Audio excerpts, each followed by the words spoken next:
Boa noite, irmãos. Saúdo a todos com a graça do nosso Senhor e Salvador Jesus Cristo. Abramos as nossas Bíblias, como já disse o nosso irmão o presbítero Moisés, no Evangelho de Marcos, no capítulo de número 14.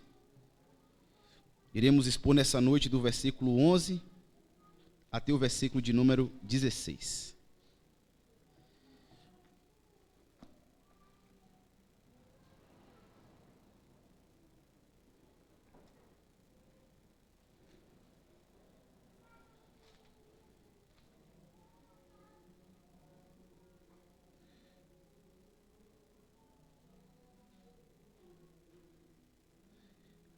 A partir do versículo 12, né? Eu falei 11, mas é o versículo 12.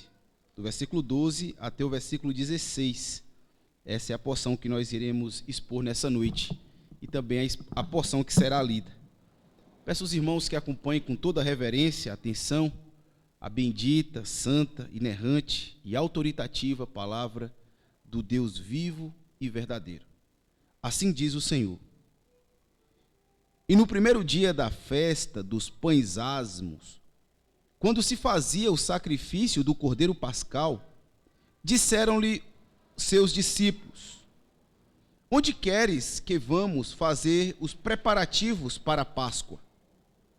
Então enviou 2 dos seus discípulos, dizendo-lhes: ide à cidade, e vos sairá ao encontro um homem trazendo um cântaro de água. Segui-o e dizei ao dono da casa, onde ele entrar, que o mestre pergunta: onde é o meu aposento no qual hei de comer a Páscoa com os meus discípulos?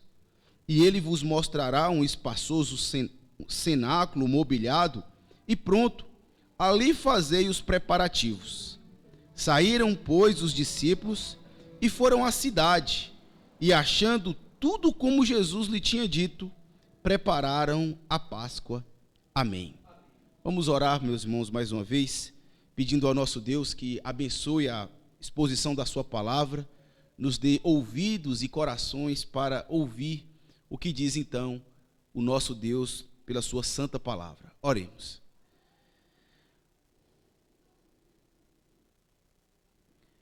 Senhor Deus, que está nos céus, Deus de Abraão, Deus de Isaac, Deus de Jacó, o Deus de Moisés, de Davi, o Deus e Pai do nosso Senhor e Salvador Jesus Cristo, o Deus vivo e único que há, e não há outro, não há quem se assemelhe a Ti. É a Ti, Senhor Deus, que elevamos as nossas vozes. É a Ti, Senhor Deus, que suplicamos a Tua clemência, a Tua misericórdia e a Tua compaixão. Ó Deus, suplicamos ao Senhor que Tu queiras e possas, ó Pai, falar conosco essa noite. Não por nós, ó Deus, nem por qualquer coisa que nós temos feito, porque se Tu for considerar os nossos feitos e tudo o que fazemos, não haveria nenhuma razão para o Senhor querer falar ou nos abençoar essa noite. Sabemos, ó Deus, da nossa condição, quantas vezes mesmo ciente da Tua vontade, e desobedecemos. Mas suplicamos a Ti, Senhor Deus, pelo amor que Tu tem pelo Teu nome, pelo zelo que Tu tem por Tua glória, pelas promessas que o Senhor fez em Tua palavra, e pelo amor que o Senhor tem pelo Teu Santo Filho Jesus Cristo, que é o nosso Salvador, que Tu possas, ó Deus, falar conosco essa noite, que Tu possas, ó Deus, fazer conhecidos os mistérios do Senhor, revelado nas Sagradas Escrituras, e que o nosso coração seja confrontado com essa verdade, de tal modo que haja mudança em nós. O Senhor conhece a disposição de cada um de nós, distribui, Senhor, conforme Te apraz, a cada um dos Seus servos, a porção que o Senhor reservou para cada um deles essa noite. E peço também por mim, Senhor, que o Senhor me encarregou dessa difícil tarefa de expor a Tua palavra e pregá-la. Dá-me, ó Deus, a graça de ser achado fiel em tudo que eu disser, em todos os pontos que forem abordados a palavra do Senhor, apesar das minhas fraquezas, limitações e deficiências, tu faça, ó Deus, com que a glória do Senhor seja manifesta pela verdade da tua palavra exposta com fidelidade. É o que eu te peço, ó Deus, no nome do Senhor Jesus Cristo, teu Filho, o nosso Salvador bendito, por meio de quem nós oramos. Amém.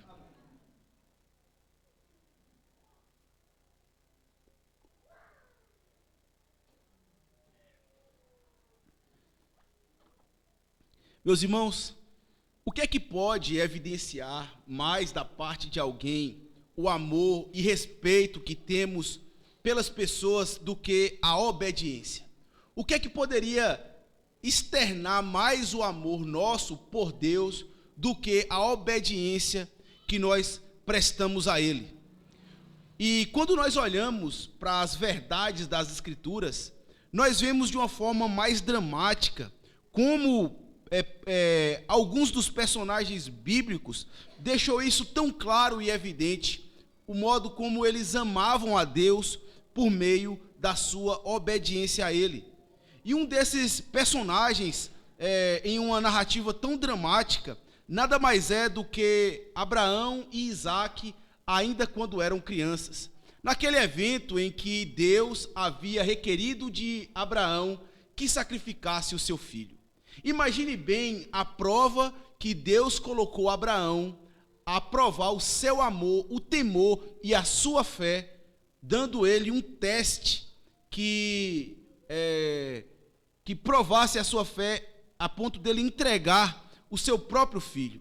Eu fico imaginando que dentro do coração de Abraão surgiu um forte golpe ao imaginar que ele deveria sacrificar o seu único filho, o filho que ele teve na sua velhice.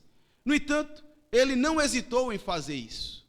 Ele ouviu da parte de Deus o local exato onde ele deveria sacrificar o seu filho, que era o teste que Deus havia dado a ele, e de madrugada, então, ele acorda o seu filhinho e chama para sacrificar a Deus, no monte.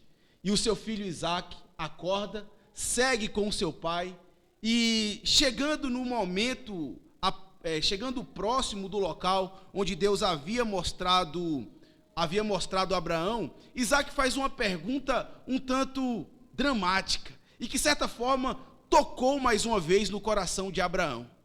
Isaque havia perguntado: pai, aqui está a palha e o fogo, mas cadê o cordeiro para o sacrifício? E Abraão, crendo na providência de Deus, ele disse assim: Deus proverá para si um cordeiro, meu filho. Daquele momento em diante, próximo do local onde já era para feito o sacrifício, Isaque entendeu que ele mesmo seria o sacrifício de quem o pai estava falando. Só que Isaque também apresenta um comportamento que é um tanto inusitado. Ele não apresenta qualquer resistência, ele não reclama, ele não esbraveja com o pai. Ele, juntamente com o seu pai, recolhe as pedras para o altar, levanta o altar onde seria feito o sacrifício, ele deixa que o seu pai o amarre com cordas, o tome no colo e coloque ele sobre a palha seca, a fim de que ele fosse sacrificado. E tudo isso Isaque faz obedientemente, sem hesitar e sem apresentar qualquer resistência. E então Abraão levanta o cutelo, levanta o instrumento que iria cortar, ferir o seu filho de morte, e imagino mais uma vez a dor que o coração daquele pai não deveria sentir ao imaginar o que ele estava perto a fazer. No entanto, quanto ele menos esperava, um anjo segura a sua mão e diz: não, Abraão, Deus já provou a sua fé, eis ali o cordeiro que você deve apresentar o seu sacrifício. Você consegue ver, meus irmãos, que pela obediência, um servo de Deus consegue demonstrar o grande amor que ele apresenta para esse Deus? Abraão apresentou, por meio da obediência, o quanto ele confiava em Deus, o quanto ele sabia que ele estava seguro na mão de Deus. E do mesmo modo, Isaque, sem resistir, obedientemente ao seu pai, entregando o seu corpo ao seu pai, para ele fazer o que ele quisesse, provou pela obediência o quanto ele estava seguro na mão do seu pai. Ainda que fosse necessário que ele morresse, ele estava em boas mãos. Veja, meus irmãos, a obediência é uma prova do amor que nós sentimos por aquele que nós confiamos tanto. E essa passagem vem nos falar exatamente isso. Ele vem nos falar, meus irmãos, do padrão de obediência que nós devemos prestar a Deus. E é exatamente quando nós temos o nosso coração no Senhor, é que nós nos sentimos seguros, confortáveis, confiantes para obedecer a Ele em toda e qualquer circunstância, em toda e qualquer situação. E a passagem que está diante de nós, ele vem nos apresentar nada mais, nada menos do que um verdadeiro padrão de obediência que nós devemos prestar a Deus. Que nós devemos prestar a Deus. Se nós pudéssemos resumir, meus irmãos, esses 4 versículos, ou 5 versículos, que nós acabamos de ler, em uma única frase, nós tiramos daqui uma lição preciosíssima. Podemos dizer que nós devemos obedecer às ordens de Deus, confiando em seu controle soberano sobre a circunstância. Sim, devemos obedecer às ordens de Deus, confiando em seu controle soberano. Somente aqueles que confiam no controle soberano de Deus, que confiam na mão poderosa de Deus, é que lhe prestarão uma obediência segura, confiante, certo de que tudo o que ele prometeu haverá de se cumprir. E é exatamente isso que nós iremos ver nessa noite, que nós iremos aprender à luz dos versículos que está diante de nós. Nós veremos esse padrão de obediência. E uma das coisas que nós devemos nos questionar e devemos nos perguntar para nós mesmos é se estamos inseridos nesse padrão de obediência. Será que a minha obediência abrange todo esse padrão que é apresentado aqui por Marcos, confiando no Senhor Jesus pelo controle soberano que Ele tem em suas mãos, das circunstâncias?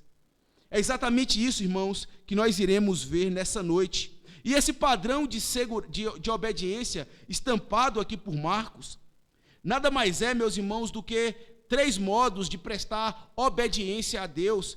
Por exemplo, no versículo de número 12, nós vemos aqui que nós devemos obedecer os preceitos da lei de Deus. Sim, tudo aquilo que a lei de Deus ela requer de nós, devemos obedecê-la e não voltar atrás. É aí que nós demonstramos, então, a nossa segurança, a nossa confiança no Deus vivo e verdadeiro que inspirou a sua palavra.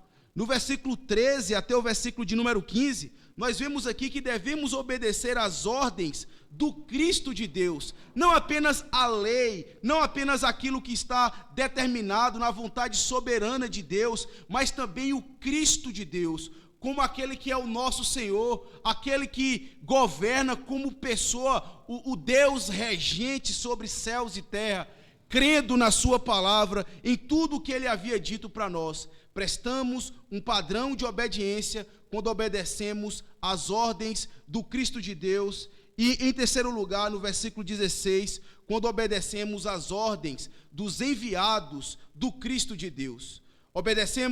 Quando obedecemos às ordens dos enviados do Cristo de Deus, estamos também entregando a Deus um padrão de obediência a qual Ele requer. É exatamente isso, meus irmãos, que abarca, por assim dizer, o padrão de obediência que Marcos apresenta aqui, que nós, como os discípulos, devemos fazer. Devemos obedecer à lei de Deus, devemos obedecer o Cristo e também os enviados de Deus, aqueles que Deus comissionou como regentes da sua palavra, para que o seu povo pudesse ser nutrido e alimentado. É exatamente isso que nós iremos ver a partir de agora. Antes mesmo, meus irmãos, de entrarmos no primeiro ponto, faz-se necessário olharmos o contexto da passagem que nós estamos inseridos. Como nós vimos na porção anterior, nos versículos anteriores, do do versículo 1 até o versículo de número 11, nós vemos ali que nós expusemos naquela ocasião qual deveria ser o nosso interesse pelo Senhor Jesus Cristo. E o padrão do interesse verdadeiro de um discípulo de Cristo tem que ser aquele interesse sacrificial, entregar para Cristo aquilo que temos de melhor. Afinal de contas, nós amamos Cristo não por causa dos benefícios que Ele nos traz, mas amamos a Cristo pelo que de fato Ele é.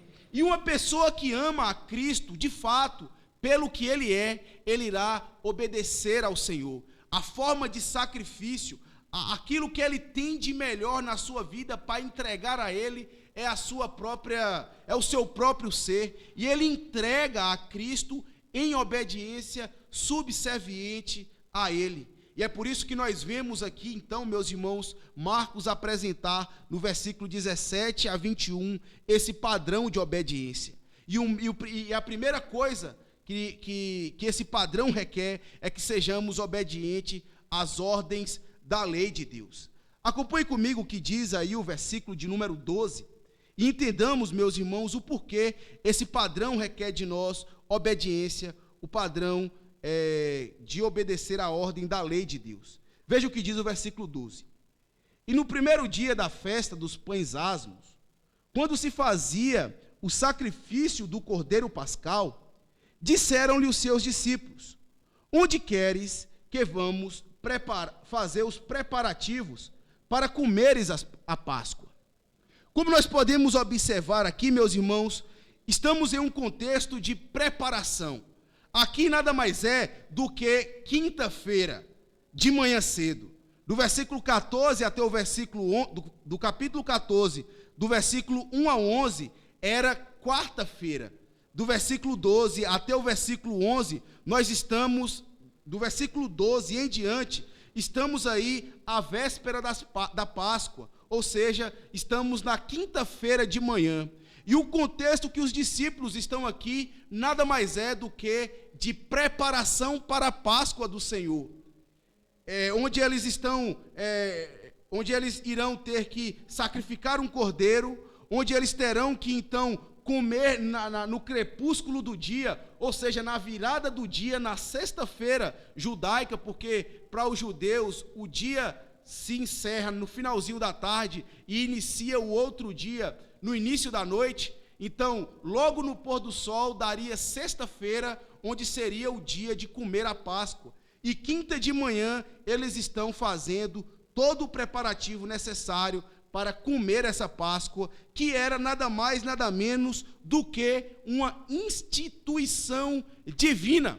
Exatamente isso. A lei de Deus foi quem instituiu a Páscoa para que os discípulos dele pudessem observar. E se os irmãos estão bem inteirados e se lembram do contexto em que Deus ele instituiu a Páscoa, foi exatamente naquele dia onde Deus havia libertado o povo dele das garras do Egito, das garras de Faraó, da servidão de Faraó. Deus havia já havia despejado várias pragas, e então haveria o dia onde a última das pragas, que seria onde ele mataria todo o primogênito por meio de uma praga que ele haveria de vir sobre o Egito.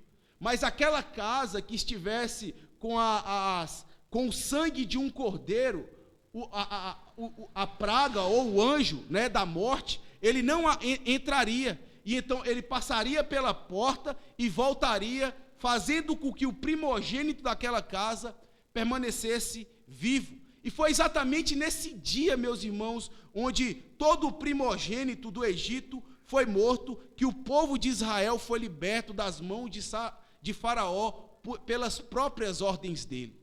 E Deus naquele dia instituiu a Páscoa, dizendo então que era necessário que eles obedecessem um cardápio.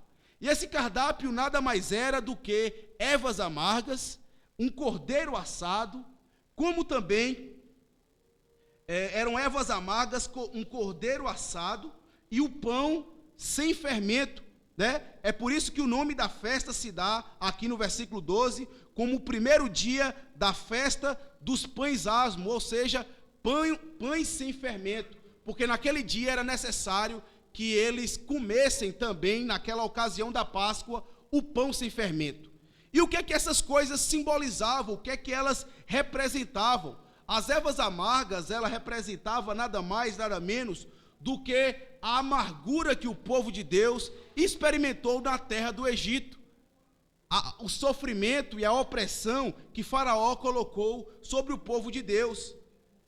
O pão fermentado representava a libertação deles, ou seja, como eles deveriam sair da terra do Egito, eles deveriam preparar um pão sem fermento, um pão que não viesse a levedar ou até mesmo azedar no meio do caminho. Era um pão que era necessário um pão que levasse muito tempo, porque eles deveriam peregrinar pelo deserto e deveriam então se alimentar daquele pão. Então, dentro do cardápio tinha que ter ervas amargas e o pão levedado, ou pão sem fermento. E além disso, um cordeiro, meus irmãos, que representava mais uma vez a liberdade do povo de Deus. Era o modo como Deus havia libertado o povo dele, porque foi pelo sacrifício de um cordeiro que a praga não entrou dentro das tendas dos israelitas, mas entrou dentro das tendas dos egípcios, de tal modo então que eles foram libertados dessa opressão que Faraó o havia colocado. E é exatamente essa ordenança que os discípulos do Senhor Jesus aqui estão observando. Mas veja bem, não é apenas os discípulos do Senhor Jesus que estão obedecendo essa ordenança que é requerida pela lei. O próprio Senhor Jesus Cristo está obedecendo essa lei. Aquele quem instituiu a Páscoa para representar, que simbolizava a Ele mesmo, está obedecendo esse ritual que foi requerido pela lei. E o que nós vemos aqui, meus irmãos, nada mais é do que uma obediência, um cumprimento da lei de Deus, né, dos servos de Deus, cumprindo a sua lei, aquilo que foi requerido no Antigo Testamento. Não apenas os discípulos, mas também o próprio Senhor Jesus, obedecendo a lei que ele havia instituído para os seus discípulos. Aqui, meus irmãos, nós temos uma lição muito preciosa que nós podemos extrair daqui. E a primeira coisa, como padrão de um verdadeiro discipulado, de um verdadeiro discípulo de Cristo Jesus, essa lição nada mais é, meus irmãos, uma lição de pura humildade da parte do nosso Senhor Jesus Cristo.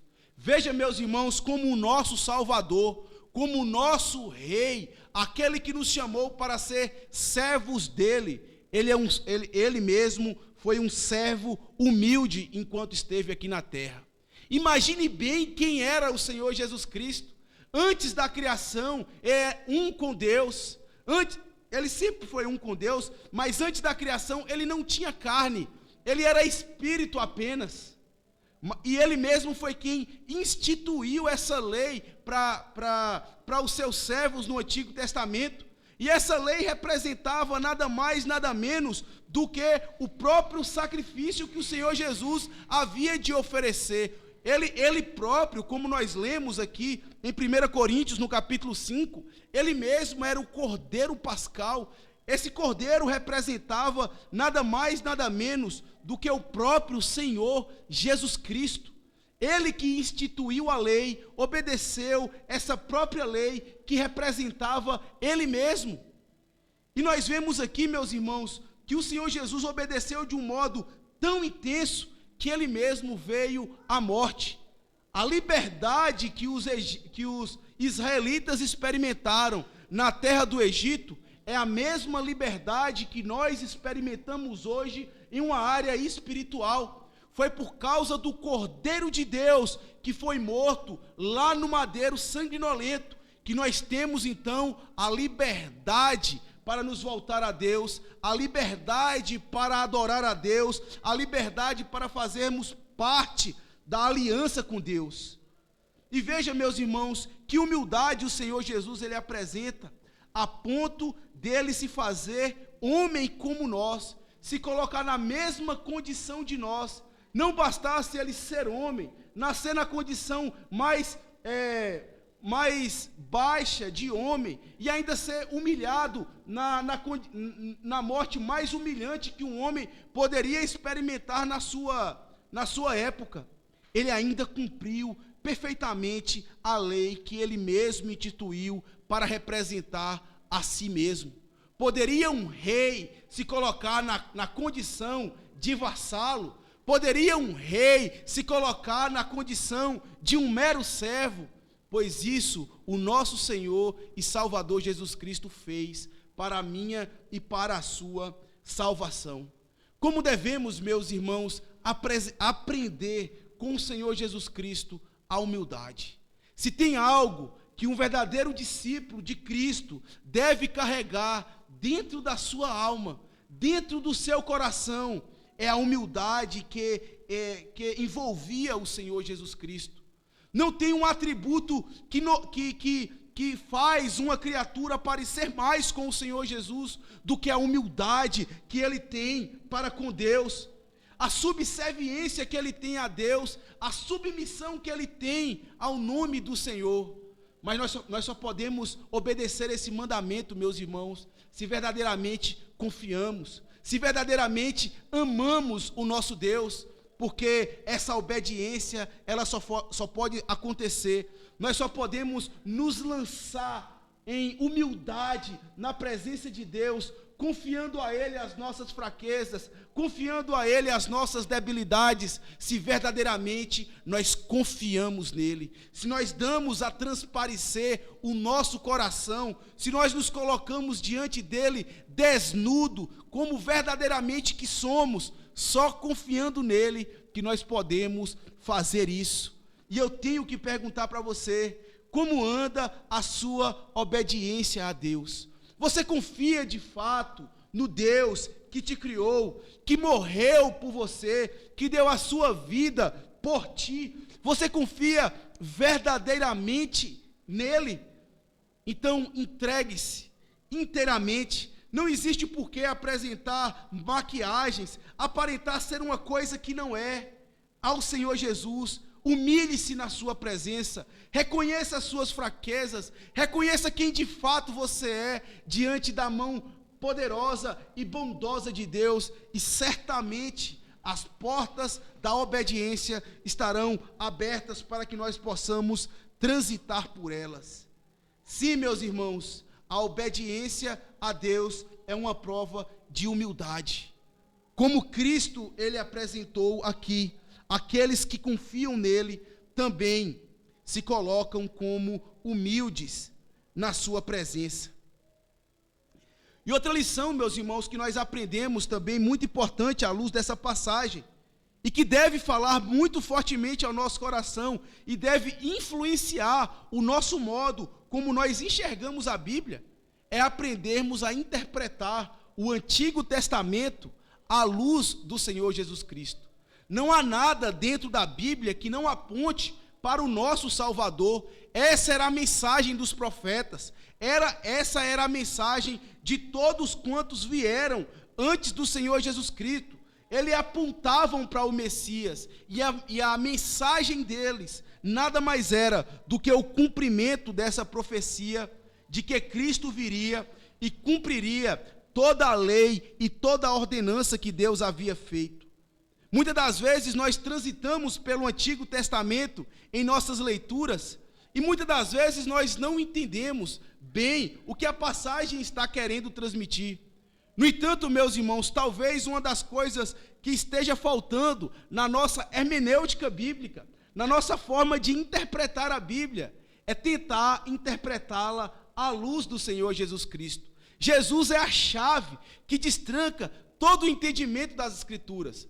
Fora de Cristo, você terá uma interpretação humanista da lei de Deus. Você terá uma interpretação, como diz os nossos dias, machista, patriarcal, que na verdade não é. Essas pessoas dos nossos dias nada mais têm do que uma visão meramente humana da lei de Deus. mas Cristo é a chave que destranca todo o entendimento das Escrituras.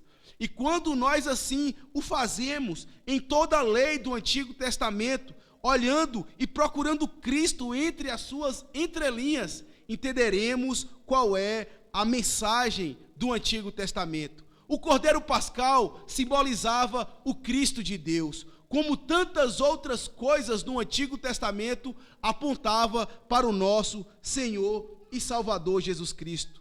Então não se esqueça disso. Todas as vezes que você voltar os seus olhos para qualquer porção das Escrituras, olhe para ela com a chave hermenêutica, com a chave da interpretação, que é o nosso Senhor e Salvador Jesus Cristo. Sim, meus irmãos, esse é o único modo de obedecermos a Deus, interpretando bem a palavra de Deus e nos colocando humilde diante da sua presença calorosa, diante da sua presença bondosa. Devemos obedecer às ordens da lei de Deus. Outra coisa que nós aprendemos aqui, agora do versículo 13 até o versículo de número 15, é que devemos obedecer não apenas o que a lei determina, mas também obedecer às ordens do Cristo de Deus, o que o próprio Cristo, como pessoa, como Deus que Ele é, que está agora sentado no seu trono, regendo todas as coisas, devemos também obedecer às ordens do Cristo de Deus. Veja o que diz aí o versículo 13 ao 15. Então enviou 2 dos seus discípulos, dizendo, se você olhar no versículo 12, os discípulos haviam perguntado para o Senhor Jesus, onde queres que vamos fazer os preparativos para comeres a Páscoa? Então Jesus enviou 2 dos seus discípulos, dizendo-lhes, ide à cidade, e vos sairá ao encontro um homem, trazendo um cântaro de água. Segui-o e dizei ao dono da casa, onde ele entrar, que o mestre pergunta, onde é o meu aposento no qual hei de comer a Páscoa com os meus discípulos? E ele vos mostrará um espaçoso cenáculo mobiliado e pronto. Ali fazei os preparativos. Aqui nós vemos, meus irmãos, que os discípulos de Cristo devem obedecer às suas ordens, estando submisso, primeiramente, à vontade do Senhor Jesus. Nós estamos vendo aqui, meus irmãos, que assim que os discípulos perguntaram para Cristo Jesus onde é que eles deveriam fazer os preparativos da Páscoa, para que assim pudessem obedecer o que era requerido na lei judaica, no Antigo Testamento, então o Senhor Jesus aqui, ele apresenta as etapas do que haveria de acontecer. Se você consultar lá o Evangelho de Lucas, nós vamos ver que esses 2 discípulos que disseram essas coisas ao Senhor Jesus, nada mais era do que João e Lucas. E o Senhor Jesus, ao responder a pergunta deles, eles dizem, olhe, vão até a cidade, e ao chegar lá, você encontrará um homem com um cântaro de água. Vocês não digam nada a ele não, apenas o siga. Onde ele entrar, vocês entram também. Na residência, na casa que ele entrar, vocês entram também. E ao chegar lá, você diz para a pessoa, para o dono da casa, olhe, o mestre me enviou para saber onde está o aposento no qual ele haverá de comer a Páscoa com os seus discípulos. E o Senhor Jesus ainda apresenta, olha, nessa hora que vocês perguntarem, ele vai lhe mostrar um cenáculo, um cômodo, um lugar onde nós iremos nos reunir para comer a Páscoa que foi ordenada pela lei judaica, pela lei do Antigo Testamento. Ali vocês irão preparar o lugar e nós então iremos comer a Páscoa nesse lugar. Algumas coisas é digna de nota nessa narrativa do Senhor Jesus Cristo. E a primeira coisa, meus irmãos, que eu queria chamar a sua atenção é o modo submisso que os discípulos de Cristo, eles se colocam no momento em que o Senhor Jesus ordena essas coisas. Se você ler comigo lá no início do versículo 12, a pergunta que eles fazem é muito importante. Ele diz assim: onde queres que vamos fazer o preparativo para comeres a Páscoa? Essa, meus irmãos, é o que deve trazer o coração de todo discípulo de Cristo. Essa deve ser a pergunta que deve estar em todo lábio que professa o Senhor Jesus como suficiente Salvador da sua vida. Senhor Jesus, onde queres que vamos fazer o preparativo para comeres a Páscoa? Se nós vermos, meus irmãos, eles eram judeus, eles faziam isso desde criança. Pedro e João, como todos os outros judeus, eles não tinham necessidade de perguntar o porquê e como fazer a Páscoa. Eles sabiam como fazer a Páscoa. No entanto, eles querem preparar a Páscoa do modo como o Senhor Jesus quer. Onde é que o Senhor quer? Qual é a tua vontade? Como é que o Senhor deseja que nós preparemos essa Páscoa? E então o Senhor Jesus narra tudo aquilo que nós acabamos de ler nessa passagem. E aqui tem uma primeira lição para nós nesse primeiro ponto, meus irmãos, de obedecer à vontade de Cristo, o que Cristo quer. Nós devemos nos apresentar diante de Deus com uma obediência servil, como alguém que quer servir e não ser servido pelo Senhor Jesus Cristo. Antes de qualquer coisa, antes de saber o que eu quero, é necessário saber onde é que o Senhor Jesus, o que é que o Senhor Jesus quer para as nossas vidas. E isso nada mais é do que um padrão de obediência, um padrão de servidão, um padrão de alguém que verdadeiramente confia e se lança aos pés do Senhor Jesus Cristo. Ele quer que a Páscoa, que aquela celebração seja feita do modo como o Senhor Jesus Cristo requer. E aqui, meus irmãos, nós devemos aprender isso, devemos entender que tudo que diz respeito às ordenanças de Deus, às festas que Deus quer que nós comemoremos para Ele, deve ser feita exatamente nesse padrão, primeiramente sabendo qual é a vontade de Deus. Talvez, meus irmãos, um dos maiores erros que nós vemos hoje em dia no meio cristão é, na verdade, a falta de interesse por essa vontade de Deus no que diz respeito principalmente ao culto de Deus.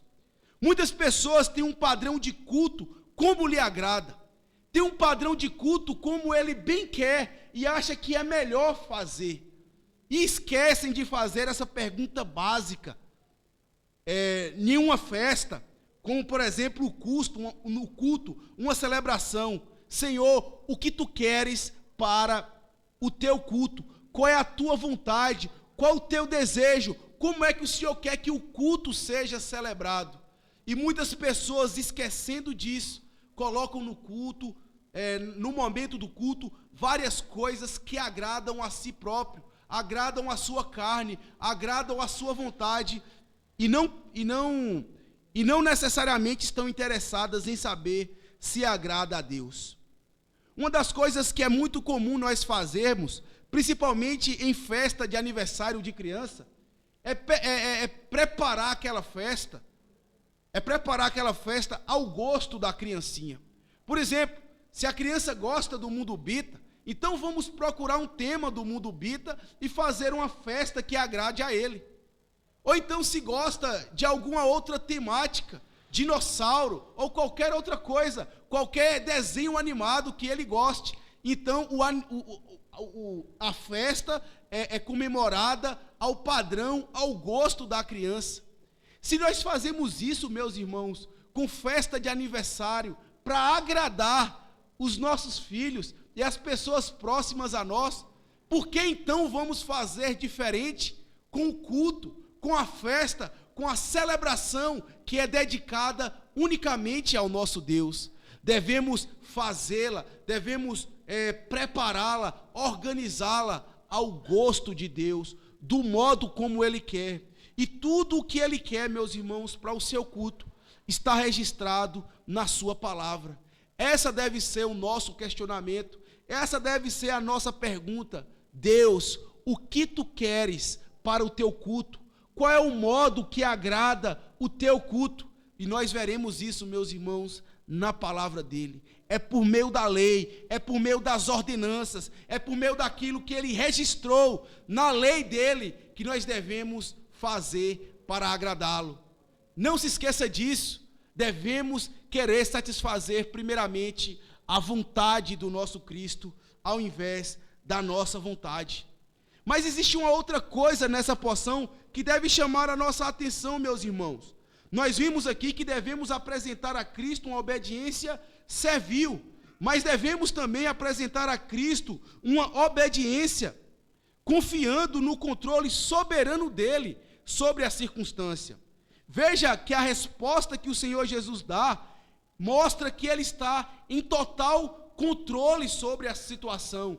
Ele não está perdido ou apavorado, ou como quem perdeu as rédeas. Pelo contrário, ele mostra controle soberano. Preste bem atenção. Nós estamos aqui a um dia da crucificação do Senhor Jesus Cristo. É quinta-feira de manhã. O Senhor Jesus Cristo sabe que no outro dia ele passará pela maior das suas tribulações, que ele será escarnecido pelos sacerdotes. Ele sabe que Pôncio Pilatos e Herodes o entregará à sorte das pessoas, que ele será trocado por Barrabás, e ainda mais drástico, ele sabe que um dos seus discípulos o haveria de trair minutos após aquela ocasião. No entanto, meus irmãos, nós não vemos o Senhor Jesus apavorado, nós não vemos o Senhor Jesus com medo, pelo contrário, nós o vemos em total controle soberano sobre as circunstâncias.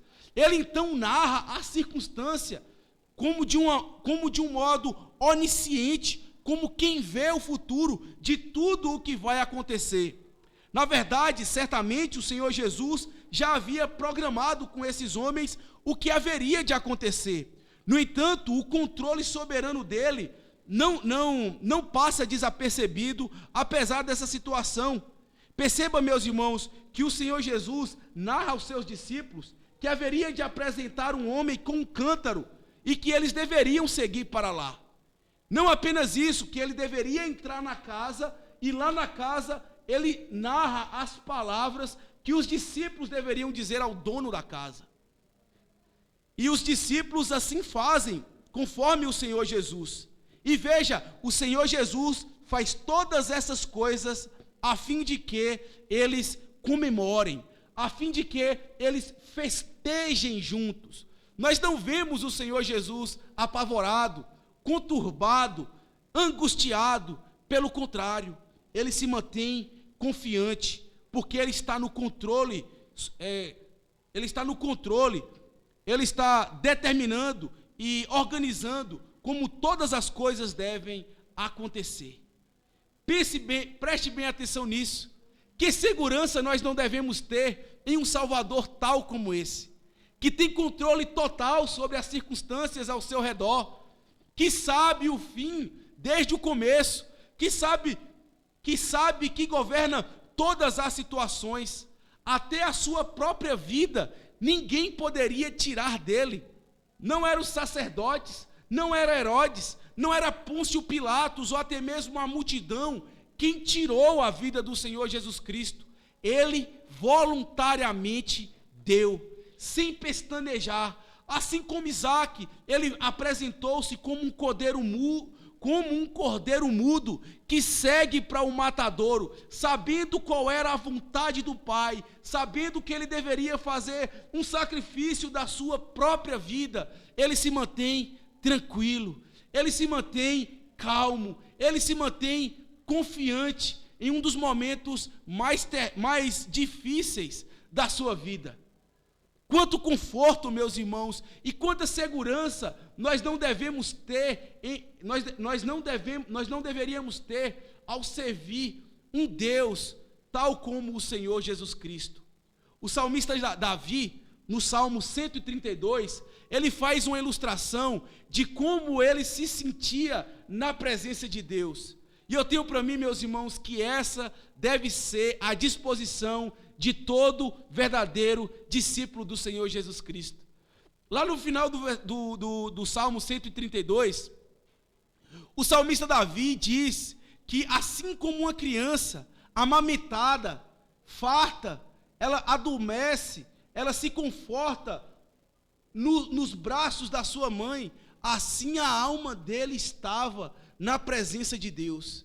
Imaginem bem um bebezinho que estava chorando, berrando com saudade da mãe, com medo da situação que muitas das vezes ele não entende de tudo que é novo ao redor de si, devido à sua tenra idade e não entender muito bem as coisas que acontecem no seu corpo e ao redor de si. Imagine quanto pavor isso não deve trazer para um bebezinho. Mas quando a mãe traz ele no colo, coloca nos seios e é acalentado, e ele enche a sua barriguinha, então ele dorme tranquilo, confiante, seguro, como se nada tivesse acontecido. É exatamente desse modo, meus irmãos, a sensação que nós devemos ter quando sabemos que estamos sendo controlados pela mão poderosa daquele que é imbatível, daquele que não pode ser frustrado, daquele que está no controle da situação. A sua mão, a sua vida está sendo governada por esse Salvador bendito. Ainda que tenha tempestades no seu barquinho, ele dorme como uma criança, porque a tempestade não lhe afugenta, a tempestade não lhe causa espanto. E era desse modo, e é exatamente desse modo, tranquilo, confortável, que nós devemos sentir na presença do Senhor Jesus Cristo. Não se esqueça disso. O Senhor Jesus, ele tem controle soberano sobre a situação, sobre a circunstância, sobre a sua vida. Qual a tempestade? Qual a tribulação? O que é que lhe espera de angústia no dia de amanhã? Não importa o que seja, a sua vida está sendo governada, controlada por esse Deus soberano. Não importa qual a tempestade, qual o vendaval que está soprando sobre a sua vida, é a mão poderosa de Deus que está governando e conduzindo você por meio dessa tempestade, por meio dessa aflição. A mão soberana, controladora do nosso Senhor e Salvador Jesus Cristo. Diante disso, meus irmãos, devemos obedecer à voz, às ordens do Cristo de Deus. Não devemos manter ansiosos, nem preocupados, mas em uma postura de obediência, assim como as dos discípulos. Assim como os discípulos se comportaram, confiando em cada palavra do que Cristo fez, devemos também obedecer confiante em cada palavra que Cristo diz. Devemos, meus irmãos, obedecer às ordens do Cristo de Deus. Esse foi o segundo padrão que nós vemos aqui. Mas temos ainda um terceiro padrão que nos é apresentado aqui no versículo de número 16. E diz assim o versículo 16: Saíram, pois, os discípulos, depois de Jesus dizer todas essas palavras, saíram, pois, os discípulos e foram à cidade. E achando tudo como Jesus lhe tinha dito, prepararam a Páscoa. Veja, os discípulos agora estavam confiantes. Eles sabiam que o que a boca do Senhor disse haveria de acontecer, e eles poderiam ter total confiança em fazer tudo aquilo que ele havia determinado. Quando eles vissem o homem apontar, eles sabiam, é aquele homem que o Senhor Jesus estava falando. Afinal de contas, não era comum um homem aparecer carregando um cântaro naqueles dias.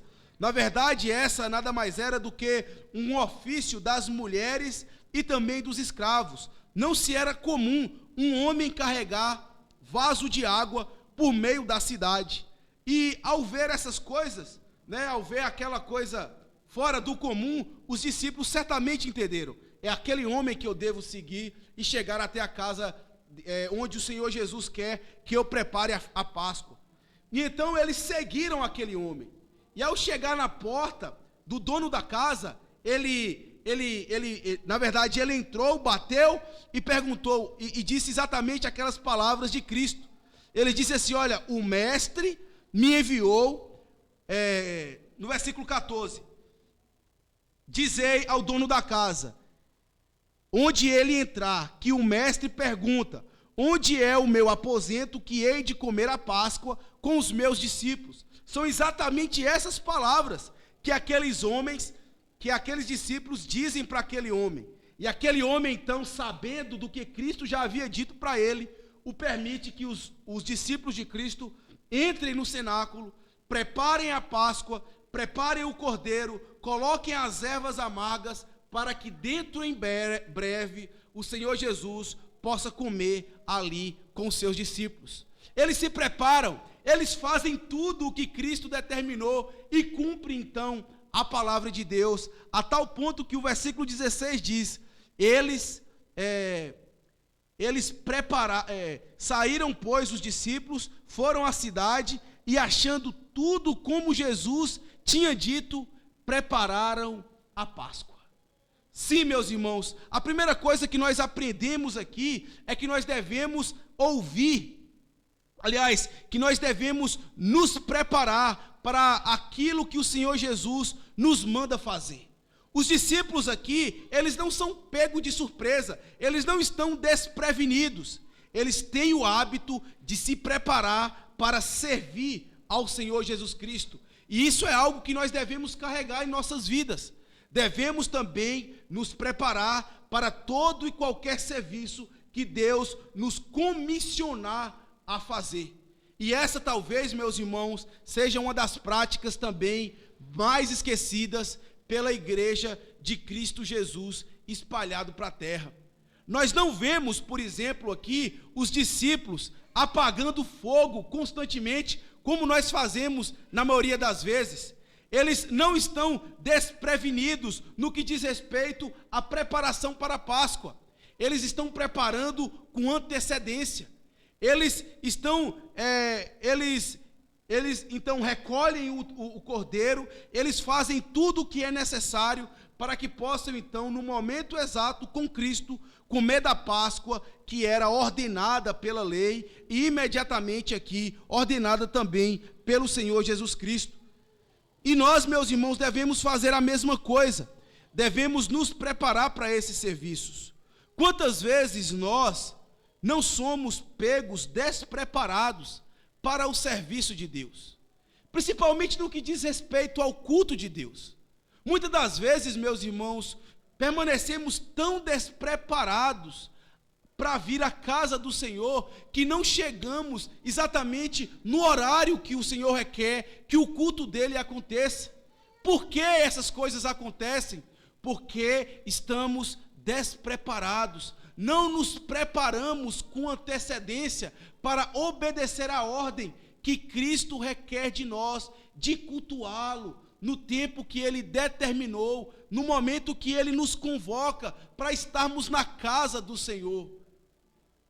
Muitas das vezes, meus irmãos, isso mostra um certo desinteresse com as coisas de Deus. Isso mostra necessariamente um certo desapreço pelo serviço do Senhor, quando nós não preparamos o nosso coração com antecedência para vir prestar a Cristo o serviço que Ele requer de nós.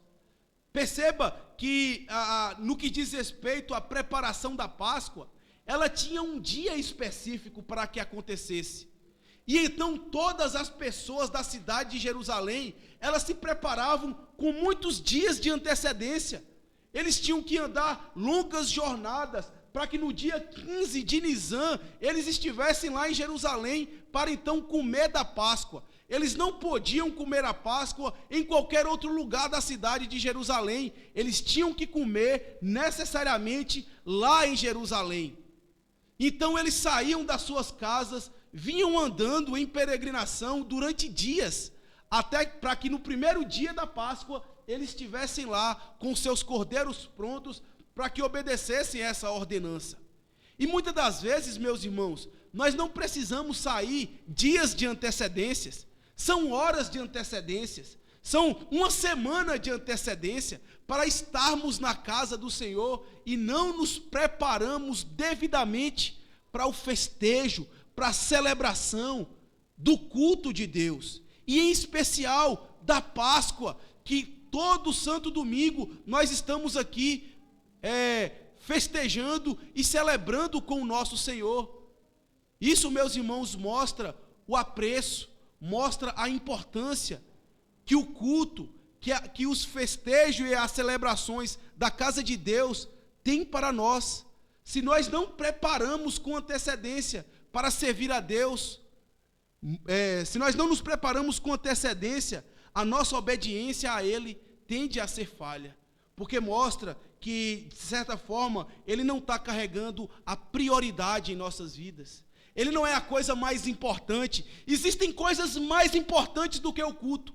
Existem coisas mais importantes do que servir a Deus. Então, eu me coloco despreparado. Me preparo para todos os meus afazeres, para trabalho, para festas, para comemorações seculares, mas para a casa de Deus eu tenho que chegar no meio da liturgia, eu tenho que chegar na hora da pregação. Eu não chego com antecedência e preparo o meu coração para servir a Deus. E outra coisa, meus irmãos, tão preciosa é a Santa Ceia do Senhor. Quantas vezes nós nos chegamos aqui despreparados para a ceia do Senhor, não trabalhando em nosso coração para esse momento íntimo de comunhão com Deus, tão especial que é revelado pela ceia, e não nos colocamos do modo como deveríamos nos apresentar. Vimos de qualquer jeito, sobrecarregados com todos os afazeres da semana, e tomamos a Santa Ceia do Senhor de forma despreparada, preocupada com tantas outras coisas, mas não preocupado se irei agradar ao meu Deus, ao meu Salvador, que morreu por mim naquela cruz sanguinolenta. Não, meus irmãos, temos que tomar o cuidado, devemos obedecer, devemos nos preparar devidamente quando nos apresentamos à casa de Deus. Esse é o modo, meus irmãos, o padrão de obediência que Cristo requer de nós: obedecer às ordens da lei de Deus, obedecer ao Cristo de Deus e aos enviados de Deus que Ele envia para que conduzam o seu povo no serviço que é devido a cada um deles. Que essas palavras, meus irmãos, estejam vivas em nosso coração e possamos apresentar a Deus uma verdadeira obediência que mostra a nossa confiança no Deus a quem nós servimos, no controle que Ele tem sobre todas as circunstâncias. Para que nós possamos finalizar esse sermão, eu gostaria, para então concluir, perguntar a você: você está disposto verdadeiramente a investigar o padrão de obediência que está no seu coração? Você está disposto verdadeiramente a perscrutar a sua alma e perguntar para si mesmo se verdadeiramente você está comprometido em obedecer à vontade de Deus? Porque veja o grau de importância e consideração que Cristo deu a cada alma que Ele morreu, mostrando-se obediente até a morte, até mesmo morte de cruz. Abram comigo, meus irmãos, lá em Filipenses, no capítulo de número 2, a partir do versículo de número 5, para que nós vejamos o padrão de obediência que nós devemos seguir no exemplo claro do nosso Senhor e Salvador Jesus Cristo.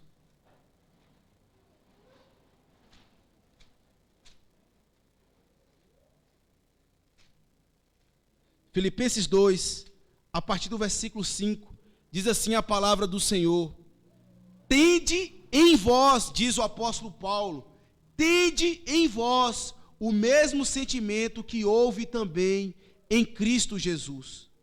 Pois ele, subsistindo em forma de Deus, não julgou como usurpação o ser igual a Deus. Antes, a si mesmo se esvaziou, assumindo a forma de servo, tornando-se em semelhança de homem, e reconhecido em figura humana. A si mesmo se humilhou, tornando-se obediente até a morte, e morte de cruz. Até aqui. Veja, meus irmãos, que Cristo, Ele não mediu esforços, Ele não olhou para os obstáculos. A única coisa que Ele tinha que fazer era ser obediente, ainda que uma cruz o estivesse o aguardando. O apóstolo Paulo diz: esse é o padrão que nós devemos seguir. Tende em vós o mesmo sentimento que houve em Cristo Jesus. Perscrute no seu coração. Você quer de fato ser um verdadeiro discípulo de Cristo? O quanto você está disposto a sacrificar a sua vida pelo Cristo, que sacrificou a vida dele por você. Pergunte para si mesmo. Que Deus nos abençoe e nos guarde. Amém. Oremos. Senhor Deus, bendito Pai que está nos céus, louvado seja o Senhor pela tua palavra viva, eficaz, mais cortante do que qualquer espada de 2 gumes, capaz de transpassar juntas e medulas, alma e espírito, e fazer conhecidos os intentos do nosso coração. Ó Senhor Deus, quebranta-nos, ó Pai. Ó Deus, esmigalha o nosso orgulho, a nossa vaidade, o nosso amor próprio, o grande zelo que nós temos por nós mesmos. Esmigalha, Senhor Deus, por meio da Tua palavra.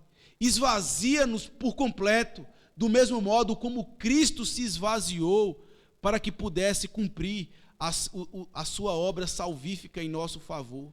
Que possamos, ó Deus, sair dos holofotes, sair do pedestal, arrancar de nós os saltos e viver como verdadeiros servos obedientes na Tua presença.